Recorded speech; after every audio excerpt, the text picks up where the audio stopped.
Kundalini awaken हो गई, उसके बाद क्या होता है? कुंडलिनी अनसेफ भी हो सकती है। तो एस्ट्रल प्रोजेक्शन क्या होता है? तो आप कहीं पे भी जा सकते हैं, लाइक और प्लैनेट्स पे।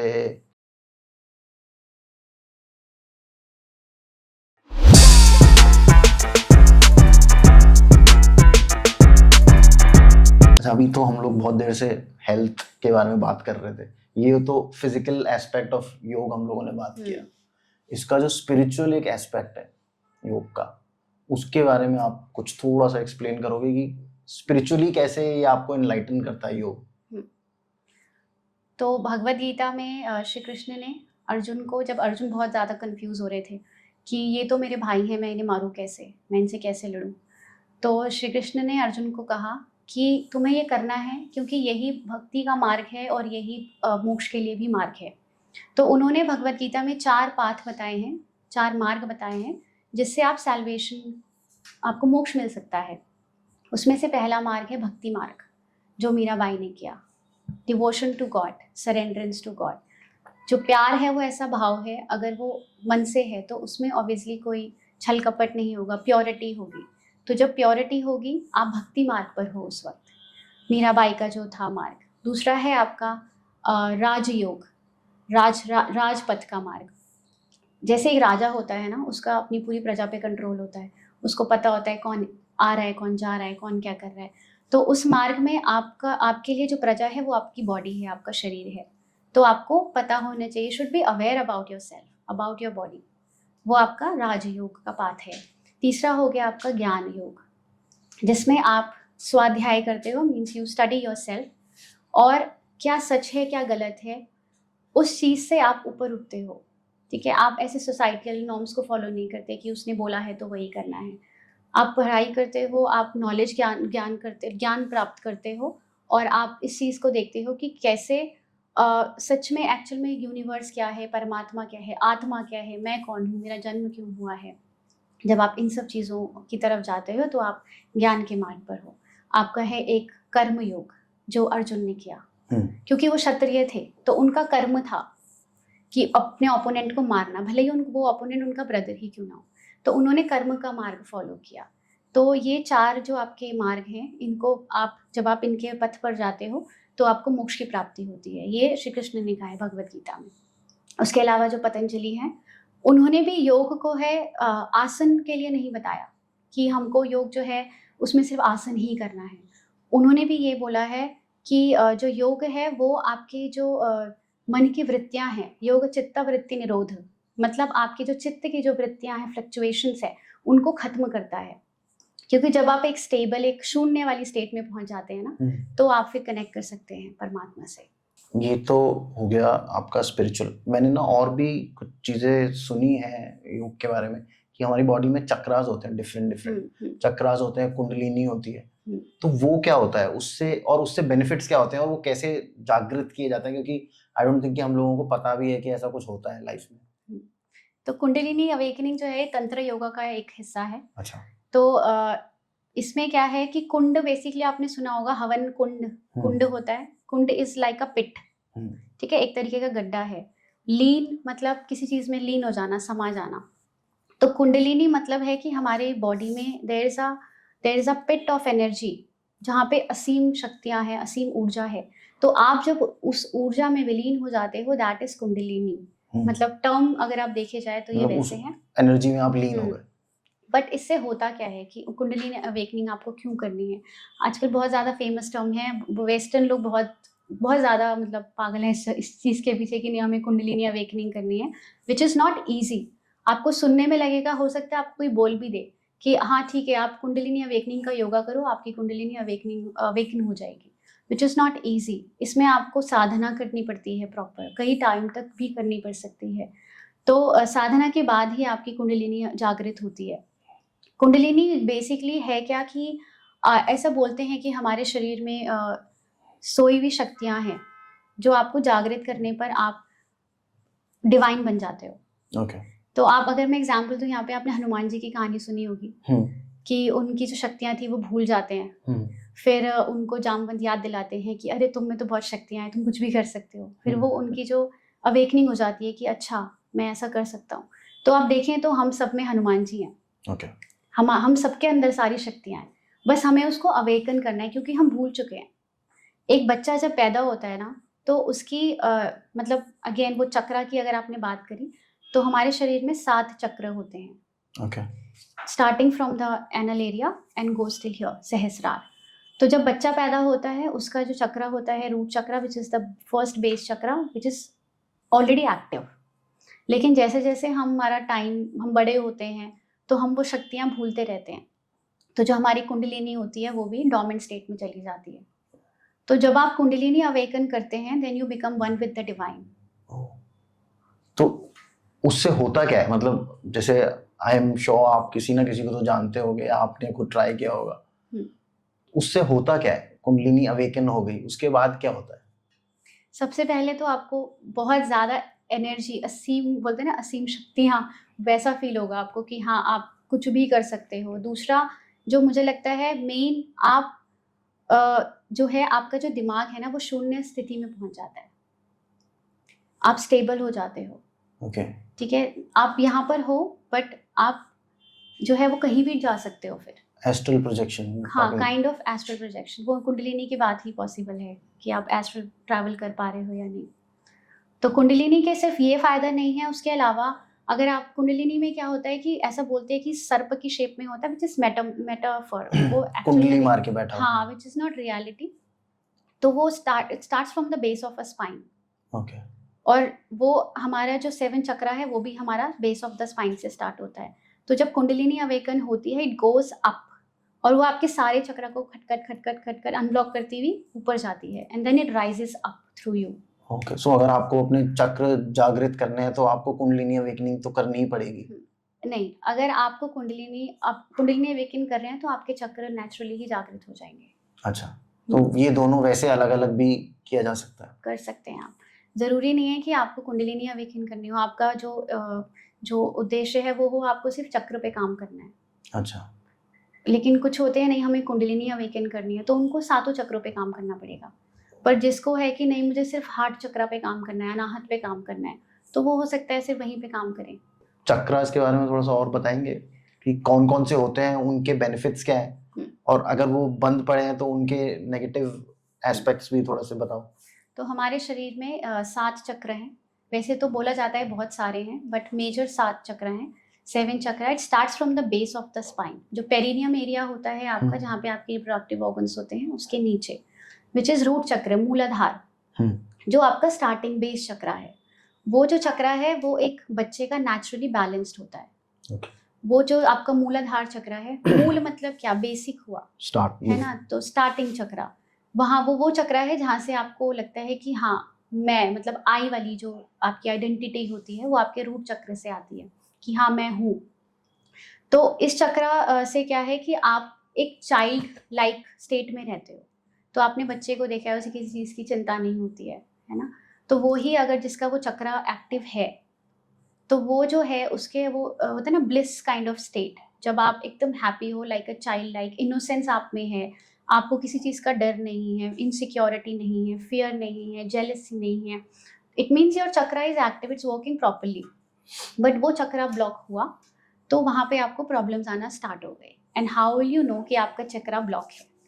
तो उसमें क्या है, आपकी बॉडी खुद ही बता देगी। तो जैसे अर्थराइटिस किसी को रहता है, okay. लोअर बैक पेन रहता है किसी को, या किसी को पाइल्स बहुत ज़्यादा होता है। अच्छा। हाँ, तो पाइल्स है, अगर किसी को आप उनसे पूछना कि आपको इनसिक्योरिटी ज़्यादा रहती है, या डर में जीते हो क्या आप, या फिर उनको ना फाइनेंशियल इशू भी रहते हैं। Financial issues? हाँ, फाइनेंशियल इंस्टेबिलिटी, फाइनेंशियल इश्यूज भी रहते हैं। अच्छा, तो इस वजह ये भी चक्र से रिलेटेड है? हाँ बिल्कुल, फाइनेंशियल इश्यूज भी हैं अगर, तो वो क्योंकि वो इनसिक्योरिटी का भाव आ गया ना, कि अब मैं कैसे सर्वाइव करूँ, वो वहाँ पे आपका सर्वाइवल मोड जो है ना, वो आ जाता है, जो एनिमल का होता है ना सर्वाइवल मोड। तो आप एनिमल को देखेंगे ना, एनिमल के शरीर में सिर्फ एक चक्र होता है। अच्छा। रूट चक्र, और कोई चक्र नहीं होते उसके शरीर में। तो रूट चक्र से क्या होता है, हम खाते हैं और एक्सक्रीट करते हैं बस, and we live, we survive. बहुत basic life form. Basic necessity. So that is the root chakra, base chakra. Then when you come up, navel center के थोड़ा सा नीचे, we call it womb chakra also, स्वादिष्ठान चक्र। स्वाद मतलब when you start tasting, जब आप फील करने लगते हो चीज़ों को, ठीक है, Okay. तो आपका स्वादिष्ठान चक्र एक्टिव होता है। उसमें स्वादिष्ठान में क्या है कि आप प्लेजर फील करते हो, आप पेन फील करते हो, आप सिक्योर रहते हो, देन यू बिकम क्रिएटिव, तब आपका Swadhisthana is active. When it's blocked, जो कि आजकल ज़्यादातर लोगों का ब्लॉक रहता है, तो उस केस में आपको इनफर्टिलिटी के इश्यूज स्टार्ट हो जाते हैं। Okay. कॉन्स्टिपेशन की प्रॉब्लम भी स्टार्ट हो जाती है, आपको लोअर बैक में पेन, हिप में पेन, आपके हिप टाइट हो जाते हैं, तो ये आपका स्वादिष्ठान से जुड़ा हुआ है। Then you move a little up, तब आपका है मणिपुर चक्र, मणिपुर चक्र, जो आपके नेवल सेंटर के थोड़ा सा ऊपर होता है। तो मणिपुर चक्र इज़ वेरी इंपॉर्टेंट, क्योंकि यही वो चक्र है जहाँ से जीवन की शुरुआत होती है। अब देखेंगे अम्बिलिकल कॉर्ड जो है, जो एक मदर और बच्चे को कनेक्ट करती है, that is from the Manipur चक्र। किसी का अगर ये चक्र ब्लॉक्ड है तो उसको आप देखेंगे कि बहुत ज़्यादा प्रॉब्लम होगी लिवर से रिलेटेड, या फिर डायबिटीज़ हो जाएगा, या फिर हेपेटाइटिस हो जाएगा, या कॉन्स्टिपेशन हो जाएगा, या उसको बैक में प्रॉब्लम रहेगी। बेसिकली इससे क्या होता है, आपका पित्त जो होता है ना, मतलब the fire that you need in your body to digest the food, वो आपकी इम्पैक्ट करती है। Okay. तो जब आपकी फायर ही लो है तो वो सारी चीज़ों को इम्पैक्ट करना स्टार्ट कर देगी। Okay. इस केस में आपको हार्ट बर्न की प्रॉब्लम भी होने लग जाती है, एसिडिटी की प्रॉब्लम होने लग जाती है। ये था आपका मणिपुर चक्र। Then you move a little up, तो आपका हार्ट सेंटर के पास है Anahata chakra, Okay. Heart chakra. Heart chakra is associated with love, selfless love, unconditional love and expression. Expression is also connected with Vishuddhi chakra, but यहाँ पे आपका एक्सप्रेशन वो प्यार वाला एक्सप्रेशन है कि आप अगर फील कर रहे हो तो आप किसी को बता रहे हो या नहीं, या फिर आप कैसा महसूस करते हो, the unconditional love that you have for others, for your self. So that is your heart चक्र। अगर किसी का हार्ट चक्र ब्लॉक्ड है तो उसको जो प्रॉब्लम होगी वो होगा लंग से रिलेटेड, Okay. या फिर हार्ट से रिलेटेड प्रॉब्लम, या फिर ब्लड प्रेशर से रिलेटेड प्रॉब्लम। अच्छा, तो ये मेरे तो काफी सारे ब्लॉग है, मुझे लग रहा है। तो आपको भी स्टार्ट करना पड़ेगा योग। हाँ, तो हार्ट चक्र पे थे हम लोग। हार्ट चक्र के ऊपर आप जाएंगे तो आपका विशुद्धि चक्र आएगा, जो थ्रोट पे रहता है आपका। हम्म, तो विशुद्धि चक्र जो है, अगर किसी का ब्लॉक्ड है तो उसको हमेशा आप देखेंगे ना, टॉन्सिल्स की प्रॉब्लम रहेगी, Okay. या थायराइड हो जाएगा, या सोर थ्रोट रहेगा। कुछ लोग होते हैं, कुछ खाएंगे भी नहीं तभी भी सोरनेस रहेगी, या आवाज़ जो है ना वो थोड़ी हस्की या फिर एकदम क्रैंकी सी हो जाएगी। Okay. That is also because of block throat चक्र। थ्रोट चक्र में ये भी है, कुछ लोग बहुत ज़्यादा गॉसिप करते हैं, झूठ बोलते हैं, मैनिपुलेटिव होते हैं, है ना, उनके साथ उनका भी ब्लॉक हो जाता है, क्योंकि आप सच नहीं बोल रहे हो, है ना, आप दूसरों को फ़ायदा उठाने के लिए झूठ बोल रहे हो, तो आपका थ्रोट चक्र ब्लॉक हो जाएगा। फिर और ऊपर जाते हैं, हमारा आज्ञा चक्र, जो हमारा ब्राउ सेंटर पे होता है, जैसे शिव जी की तीसरी आंख, वो हमारा आज्ञा चक्र है। आज्ञा चक्र अगर किसी का ब्लॉक्ड है तो उसको हमेशा ना हेडेक रहेगा, माइग्रेन की प्रॉब्लम रहेगी, डिजीनेस, लेथार्जिकनेस, उसके अलावा उसको कानों की दिक्कत भी आ सकती है, या आइज वीक हो जाएंगी। Okay. तो ये आपका आज्ञा चक्र में ब्लॉक है, क्योंकि आज्ञा चक्र जो है वो हमारा पीनल ग्लैंड से भी कनेक्टेड है। Okay. Pineal gland is here, मतलब just in line with the Ajna chakra. उसके ऊपर जाते हैं तो हमारा सहस्रार आता है, टॉप ग्राउंड पे रहता है सहस्रार।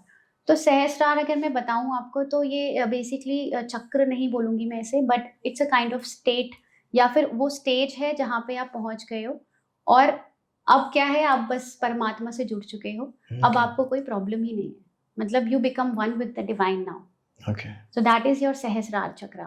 Okay. अच्छा, ये तो आपने बता दिया कि ये ब्लॉक रहने से, इसको अनब्लॉक कैसे किया जाए? तो आपको चक्र साधना करनी पड़ेगी। चक्र मेडिटेशन भी होता है, अच्छा. जिसमें आप विजुअलाइजेशन यूज करते हो टू वर्क अपॉन वन चक्र। तो आप देखें तो एक चक्र को आपको काफी टाइम देना पड़ता है, ये नहीं कि आपने आज करा तो आप कल कुछ और चक्र कर लें। तो एक Okay. चक्र को आपको टाइम देना पड़ता है, और हमेशा आपको रूट से ही स्टार्ट करना है। अब पता कैसे चलेगा कि हाँ ये अब मेरा अनब्लॉक हो गया है?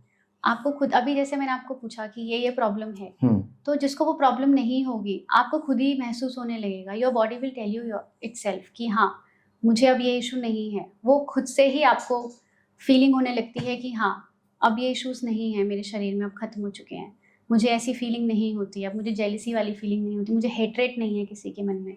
क्योंकि आजकल हम लोग काफ़ी ज़्यादा नफरत का भाव भी रखते हैं मन में। रोड रेज इतने सारे केसेस हो रहे हैं, छोटी छोटी पार्किंग वाली बात पे लोग मार देते हैं, तो क्या है, उनका हार्ट चक्र ही तो ब्लॉक्ड है।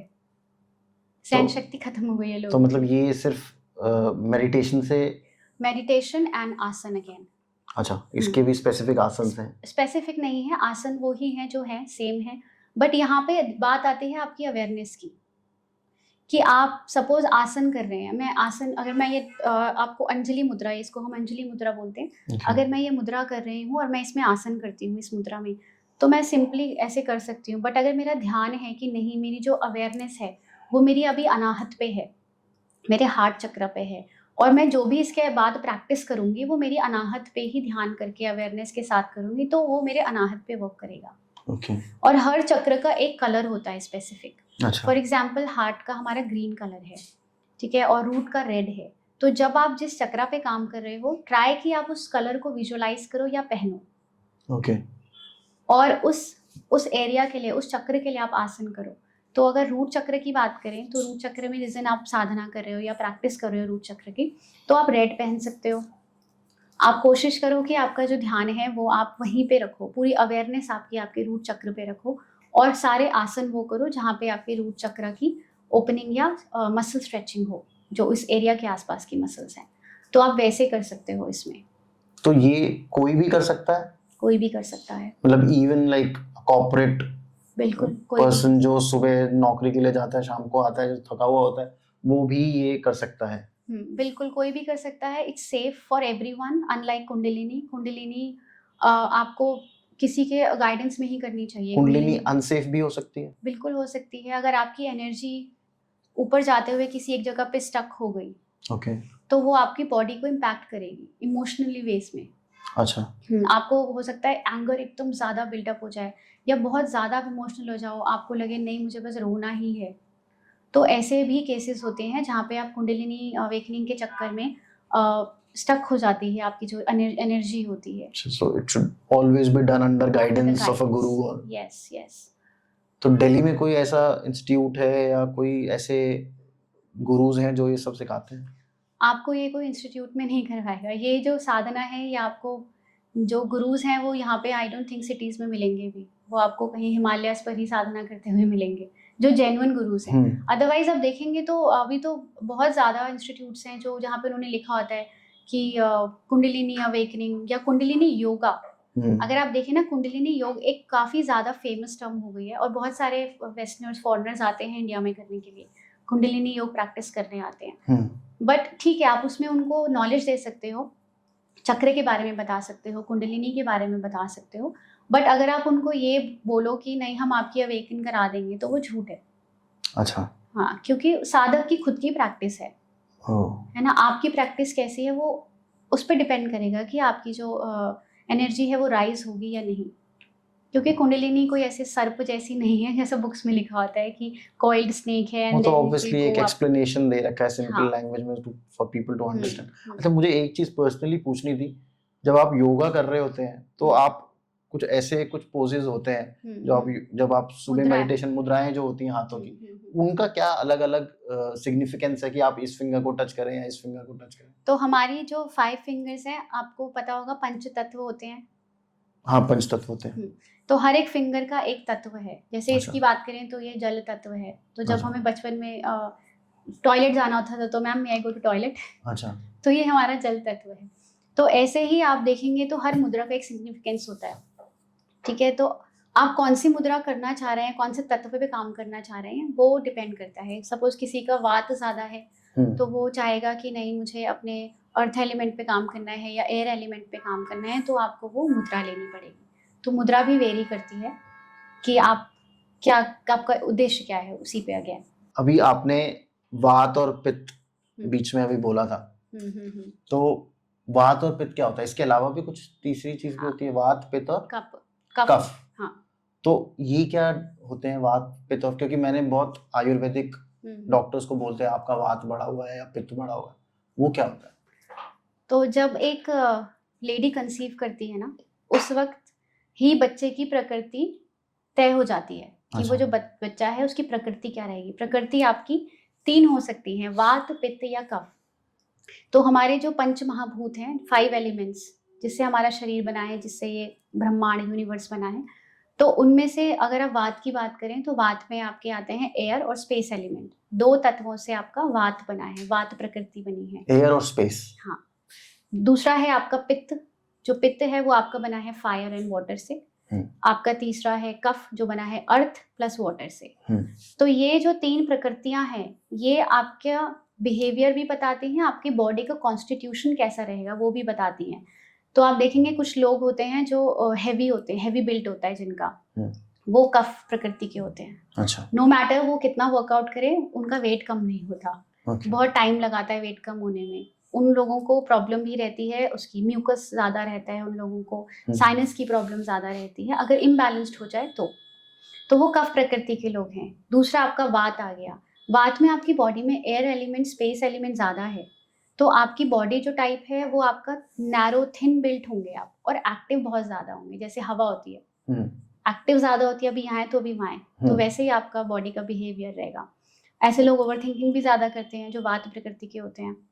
तीसरा आपका है पित्त, पित्त प्रकृति, फायर एंड वाटर।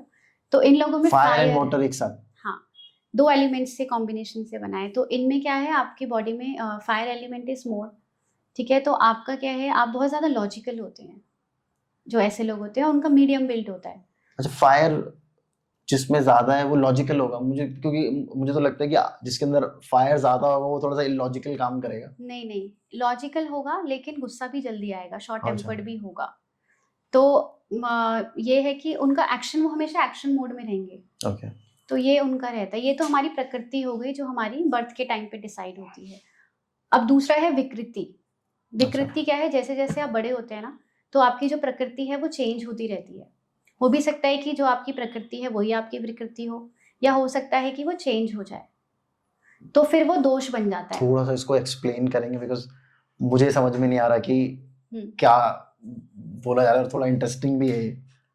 ठीक है, तो मैंने आपको बताया जो प्रकृति है हमारी, वो हमारे बर्थ के टाइम पे डिसाइड हो जाती है कि हमारी वात होगी, कफ होगी या पित्त होगी।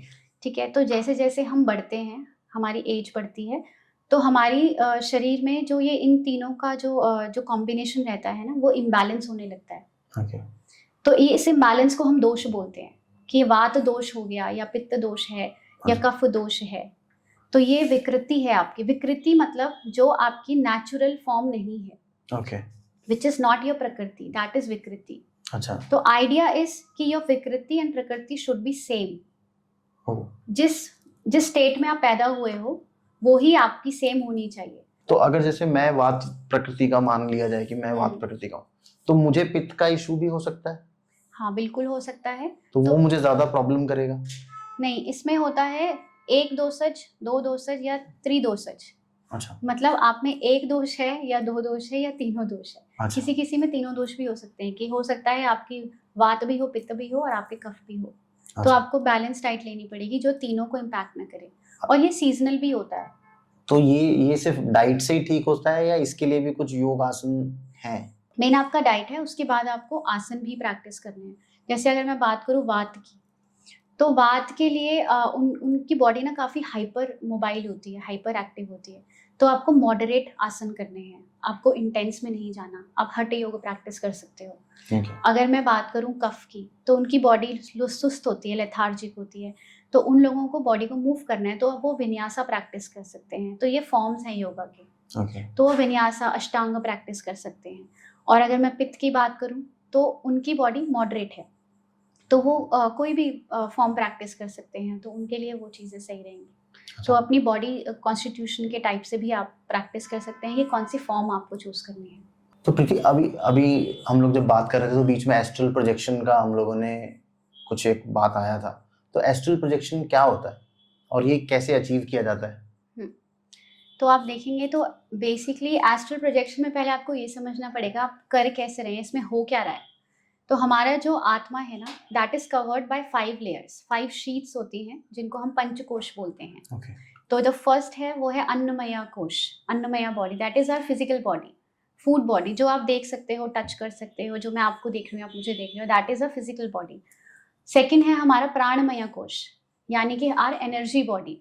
जैसे हम सांस ले रहे हैं, हमारा जो दिल है वो धड़क रहा है, हमारी बॉडी में ऑक्सीजन एंड ब्लड फ्लो कर रहा है, दैट इज आर प्राणमया कोश।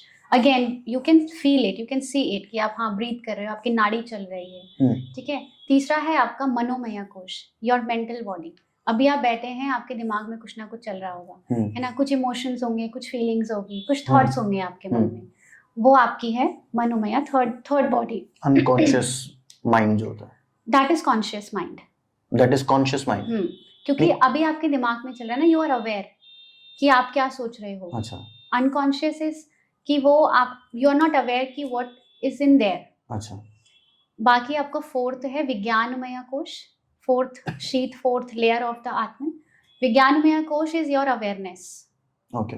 अभी आप यहाँ पे हैं, बट कभी ऐसा होता है कि हम होते कहीं और हम वहाँ पे होते भी नहीं है, हमारी अवेयरनेस यहाँ कहीं बैठा और हुआ ही हूँ होती लेकिन है। मेरी दिमाग कहीं और चल रहा है। हाँ, तो that is your awareness, that is our ether body. Okay. Then the fifth one is Anandamaya Kosh. That is the bliss body. Bliss body is no matter what is the situation, what is the circumstances, आप हमेशा खुश हो, और वो जो खुशी है वो अंदर से आती है आपकी। ओके।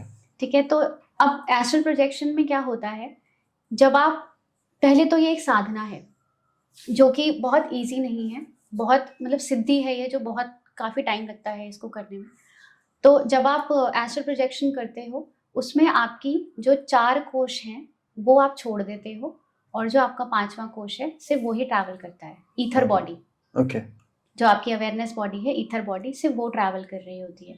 आपकी जो 4 कोश हैं वो आप छोड़ के जाते हो, and then you start travelling, you start floating. तो इसमें आप देखेंगे जब आप एस्ट्रल प्रोजेक्शन में हैं तो आपकी बॉडी वहीं है, आपकी सांस भी चल रही है, ठीक है, लेकिन सिर्फ आपकी अवेयरनेस नहीं है। ऐसा लगेगा कि आप सो रहे हो। हाँ, सोल नहीं है, ऐसा लगेगा आप सो रहे हो, बट आप सो नहीं रहे होते उस वक्त। तो ये एस्ट्रल प्रोजेक्शन में होता है। और इसमें अगर मैं एक स्टोरी बताऊं आपको, तो महाभारत के टाइम की है, जब जो द्रोणाचार्य हैं वो कौरवों की तरफ से लड़ रहे थे, और श्री कृष्ण ने बोला अर्जुन को कि हम द्रोणाचार्य को हमें मारना पड़ेगा, क्योंकि हम पे भारी पड़ रहे हैं, अगर हमने नहीं मारा तो हमारी हार निश्चित है। तो उस वक्त उन्होंने बोला कि अब इनको हम लेकिन कैसे करें, क्योंकि ये तो इतने स्ट्रांग हैं, और कैसे हम इनको लेट डाउन करेंगे, कैसे हम इनको मारेंगे। तो उन्होंने एक तरकीब बताई कि हम एक काम करते हैं, उनका बेटा था अश्वत्थामा द्रोणाचार्य का, जिससे बहुत प्यार करते थे, उनका एक ही बेटा था, कि हम एक हाथी को मार देते हैं, उसको अश्वत्थामा का नाम देके, और इनको बोलते हैं अश्वत्थामा मर गया, तो वो पक्का यहाँ पे आएंगे द्रोणाचार्य देखने के लिए अपने बेटे की डेड बॉडी। तो उन्होंने युधिष्ठिर को बोला कि युधिष्ठिर तुम बोलो उनको कि अश्वत्थामा मर गया, क्योंकि युधिष्ठिर झूठ नहीं बोलते थे तो वो बिलीव कर लेंगे इसलिए। हाँ, इसलिए उनको बोला। और द्रोणाचार्य को भी ये था, नहीं मैं युधिष्ठिर से ही सुनूंगा तभी मैं मानूंगा। अब युधिष्ठिर बोले मैं झूठ कैसे बोलूं, अश्वत्थामा तो वो है नहीं, वो तो हमने हाथी मारा है। तो वो बोले नहीं तुम बोलो उन्हें, बाकी हम देख लेंगे। तो उन्होंने कहा मैं सच बताऊंगा। तो अब उनके पास द्रोणाचार्य आए, जब उनको ये पता चला कि अश्वत्थामा को मार दिया गया है, तो उन्होंने युधिष्ठिर से पूछा कि तुम बताओ युधिष्ठिर, क्या अश्वत्थामा मर गया है? तो युधिष्ठिर ने बोला अश्वत्थामा मर गया है, लेकिन वो इंसान है या हाथी ये मुझे नहीं पता। तो जब उन्होंने वो सेकंड फ्रेज बोला ना युधिष्ठिर ने कि वो हाथी है या इंसान ये नहीं पता, तो उस वक्त क्या हुआ कि पीछे से शोर बढ़ाने लगे श्री कृष्ण, जैसे उन्होंने शंख बजवा दिए, ढोल नगाड़े बजवा दिए कि वो उनको सुनाई ना दे। तो द्रोणाचार्य ने बोला कि अब तो बस मेरी पूरी लाइफ खत्म है, मेरा एक लौता बेटा था उसको मार दिया है। तो उस वक्त उन्होंने एस्ट्रल प्रोजेक्शन किया, एस्ट्रल ट्रैवल किया अपने बेटे की सोल को ढूंढने के लिए। तो वो उसी वक्त वहीं पर ही उस मैदान में, रण के मैदान में वो बैठे मेडिटेशन पोस्चर में, और उन्होंने एस्ट्रल ट्रैवल किया अपने बेटे की सोल को ढूंढने के लिए। अच्छा। लेकिन उनको मिली नहीं, क्योंकि तो वो तो जिंदा ही था ना अश्वत्थामा, क्योंकि वो उसमें चले गए थे, हेवन में चले गए थे ढूंढने के लिए कि वहां पे शायद वो मुझे मिल जाए। और उस वक्त जब वो एस्ट्रल ट्रैवल कर रहे थे तभी उनको मार दिया गया। तो आप कहीं पे भी जा सकते हैं, लाइक बिल्कुल, और प्लैनेट्स पे कहीं भी जा सकते हैं। आप कभी मिले हो किसी से ऐसा जो एस्ट्रल प्रोजेक्शन या एस्ट्रल ट्रैवल करता हो? नहीं, अभी तक तो मुझे ऐसा सौभाग्य प्राप्त नहीं हुआ मिलने का, बट ये एक्चुअल में astral travel is real, it's possible. Yes it's possible, but बहुत ज़्यादा अभी लोग बोलते भी हैं कि हम एस्ट्रल ट्रैवल कर रहे हैं, बट उसमें इतनी ज़्यादा क्रेडिबिलिटी नहीं है कि वो एक्चुअल में एस्ट्रल ट्रैवल है या कुछ। एक चीज़ और है, जब आप देखेंगे ना कोई एक इंसान की मृत्यु होती है तो उसकी जो एस्ट्रल बॉडी होती है, ईथर बॉडी होती है, वो शरीर से अलग हो जाती है। लेकिन उस केस में फ़र्क सिर्फ इतना होता है कि उसकी प्राणमय कोश भी खत्म हो जाता है उस वक्त। तो उस वक्त उसकी जो बॉडी होती है उसमें प्राण नहीं होता। हालांकि वो जो एस्ट्रल बॉडी होती है वो ट्राई करती है वापस बॉडी में एंटर करने के लिए। ओके, लेकिन उसमें प्राण नहीं है। नहीं, वो ऐसा वो हो सकता है अगर आप वापस जाओ, लेकिन आपने देखा होगा जब कोई इंसान मरता है तो उसके कानों में आंख बंद कर दी जाती है, कॉटन लगा देते हैं, लेग्स उसके बांध देते हैं साथ में।